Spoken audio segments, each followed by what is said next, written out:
Experiment number 11 part 5। अब इसमें देखें बेटा, अगर इस वन की बात कर लें हम, इस वन की, तो ये टर्म क्या क्या बनी हमारे पास, वन क्रॉस क्रॉस क्रॉस, ऐसे ही है, यानी कि वन डोंट केयर फिर अगेन डोंट केयर। इसका मतलब इसका क्या बनेगा बेटा, उसी तरह 3 है डोंट केयर, तो इसके कितने कम्बिनेशन बन जाएंगे बेटा, 8 कम्बिनेशन बन जाएंगे।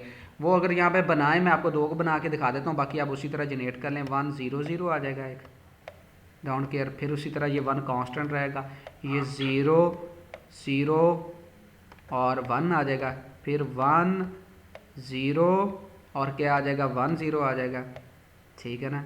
फिर इसी तरह 1 0 1 1 आ जाएगा, फिर 1 के साथ ये टोटल 8 आपकी टर्म्स बन जाएंगी।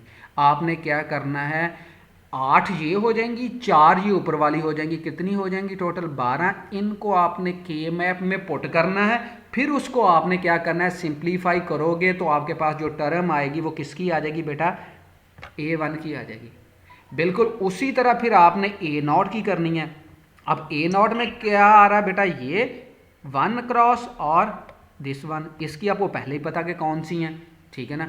इन दोनों की जब टर्म्स जो आपके पास आएंगी, इसकी 8 इसकी आ जाएंगी, 2 इसकी आ जाएंगी, ये 10 को जब आप पुट करोगे तो आपके पास किसकी टर्म आ जाएगी बेटा, A0 की आपके पास एक्सप्रेशंस आ जाएंगी, सिंप्लीफाई होने के बाद, ग्रुपिंग बनाने के बाद। इसी तरह बेटा आपने क्या करनी है, v की कैलकुलेट करनी है। तो बेटा मिस्टेकनली यहाँ पे भी मैं 1 का कलर भूल गया हूँ, वो चेंज करना, तो इसमें देखें ये भी 1 है और ये भी 1 है। इसका कलर भी आप जब आपने पुट करके मुझे लैब मैनुअल फिल करके वापस सबमिट करवाना है, तो ट्रुथ टेबल में इसका कलर भी आपने ब्लू कर देना है। क्लियर हो गया बेटा। इसको क्या करोगे, इन तमाम 1 की फिर वो एक्सप्रेशन के मैप में पुट करके जब इनकी आप सिंप्लीफाई करोगे तो वो आपके पास एक्सप्रेशन आ जाएगी v की। तो बेटा मैं आपको सिंपली इसको लेके चलता हूँ, आपको चेक करवा देता हूँ, ये आपने खुद प्रैक्टिस भी इसकी कर लेनी है।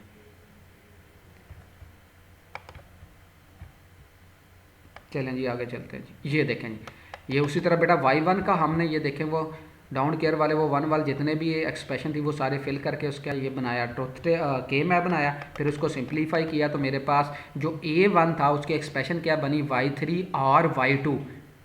इसी तरह बेटा ये वाला जो के मैप है मेरे पास, ये किस चीज़ का है बेटा, y0 का है। तो वो सारी टर्म्स मैंने जब पुट की इसमें, तो जो मेरे पास एक्सप्रेशन बनी वो क्या बनी, y0 = y3, उसके बाद और y2 कम्प्लीमेंट और y1।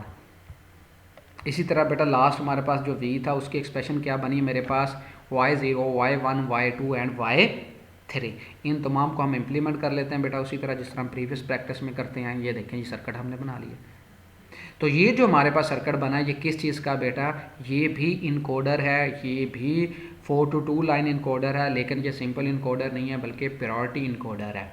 तो इसमें ये क्या करेगा, प्रायोरिटी की बेस पे जिसकी बिट की हायर प्रायोरिटी होगा उसको कंसीडर करते हुए आउटपुट कोड जनरेट करेगा, लेकिन उसके साथ साथ हमें ये भी बताएगा कि ये कम्बिनेशन वैलिड है कि नहीं है। क्लियर बेटा।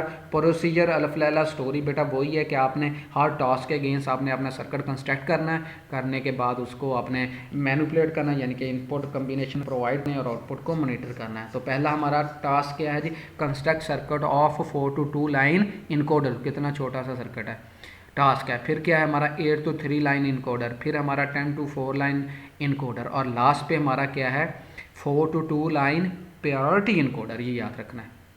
ये 4 टास्क हैं, छोटे छोटे इसके सर्किट बनते हैं बेटा। सर वो जो है ना, जी बेटा, ये 4 to 2 लाइन इनकोडर का ना वो आईसी का कोड बता दें। 2 to 2 वो उसके लिए आईसी नहीं है बेटा। 2 to 4 लाइन इनकोडर के लिए आपने आईसी नहीं यूज़ करना, सिंपली वो 8 to 3 का अवेलेबल है हमारे पास, और किस चीज़ का बेटा 10 to 4 लाइन का। 8 to 3 वाला हमारे पास कौन सा बेटा, ऑक्टल टू बाइनरी है। 10 to 4 लाइन हमारे पास कौन सा बेटा, डेसिमल टू BCD।